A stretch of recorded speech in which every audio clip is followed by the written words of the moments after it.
Hello my students. Today I am going to discuss past continuous tense and let's start with Hindi identification. अगर आपको याद हो तो present continuous tense का हमने हिंदी आइडेंटिफिकेशन बताया था. रहा है, रही है, रहे हैं और 3 एक्सेप्शनल वर्ड्स थे. खड़े हैं, बैठे हैं, लेटे हैं. ठीक उसी तरह से पास्ट कंटिन्यूस का भी हिंदी आइडेंटिफिकेशन है, बस हैं की जगह थे यूज़ होगा. जैसे रहा था, रही थी, रहे थे, खड़े थे, बैठे थे, लेटे थे. ठीक है.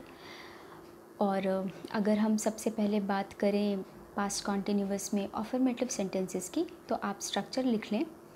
अफर्मेटिव सेंटेंसेस का स्ट्रक्चर होगा, इसका हेल्पिंग वर्ब जो होता है वो वॉज वर्ब होता है. और पहले भी हमने बताया कि कॉन्टीन्यूस वर्ड आते ही आपको समझ जाना है कि आपको वर्ब की आईएनजी फॉर्म यूज़ करनी है. प्रेजेंट कॉन्टीन्यूस में भी हमने वही किया था, पास्ट कॉन्टीन्यूस में भी वही करेंगे कि वर्ब की आईएनजी फॉर्म यूज़ करनी है, मतलब verb first form plus ING.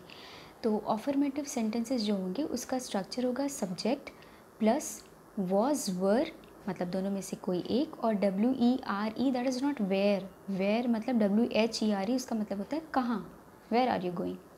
लेकिन WERE दैट इज़ वर वधु वाला वर. सो सब्जेक्ट प्लस वॉज या वर में से कोई एक plus verb first form ING plus object. मैं पढ़ रही थी, आई वॉज रीडिंग. मैं एक किताब पढ़ रही थी, I was reading a book. मैं एक नावल पढ़ रही थी, I was reading a novel. मैं अपने बच्चे को पढ़ा रही थी, I was teaching to my child. ये सारे सेंटेंसेस हैं अफर्मेटिव के. Now let's come to negative sentences. Negative sentence का स्ट्रक्चर होगा, सिर्फ वॉज वर्ब के बाद नॉट आपको ऐड कर देना है. तो उसका स्ट्रक्चर होगा subject plus was verb plus not plus verb first form ING plus object. कोई ख़ास अंतर नहीं है, वॉज वर्ब के बाद बस नॉट यूज़ करना है आपको. So I was not reading a book at that time. उस समय मैं कोई किताब नहीं पढ़ रही थी. I was not reading a book at that time. या अगर आपको बोलना हो कि मैं तुम्हें नहीं बुला रही थी, I was not calling you. ठीक है. Now let's talk about interrogative sentences. Interrogative first type की हम पहले बात करेंगे, जिसमें क्या से सेंटेंसेस शुरू होते हैं. क्या तुम मुझे बुला रही थी, बुला रही थी, तो क्या हो जाएगा, वर यू कॉलिंग मी. क्या तुम मुझे बुला रही थी, वर यू कॉलिंग मी. और अगर पूछना हो तो मुझे क्यों बुला रही थी, Y were you calling me, तो क्या हो जाएगा, फर्स्ट टाइप का मतलब हो गया was verb plus subject plus verb first form ING plus object. और अगर सेकंड टाइप है तो मुझे क्यों बुला रही थी वाला, तो हो जाएगा question word plus was verb plus subject plus verb first form ING plus object. आप ये सारे सेंटेंसेस जो हम बोल रहे हैं वो आप हिंदी में लिख करके इसको ट्रांसलेट कर लीजिए, और बाकी उसी टाइप के सेंटेंसेस कम से कम 8-10 और बनाइएगा, तभी आपकी ये प्रैक्टिस हो पाएगी. अब हम आते हैं इंट्रोगेटिव नेगेटिव पे, जिसमें क्वेश्चन भी रहेगा और नॉट भी रहेगा. इंट्रोगेटिव नेगेटिव हम फर्स्ट टाइप की बात करते हैं. क्या तुम मुझे नहीं बुला रही थी, were you not calling me. इसका स्ट्रक्चर क्या बनेगा, was verb plus subject plus not plus verb first form ING plus object. क्या तुम नहीं पढ़ रही थी, वर यू नॉट रीडिंग. ठीक है.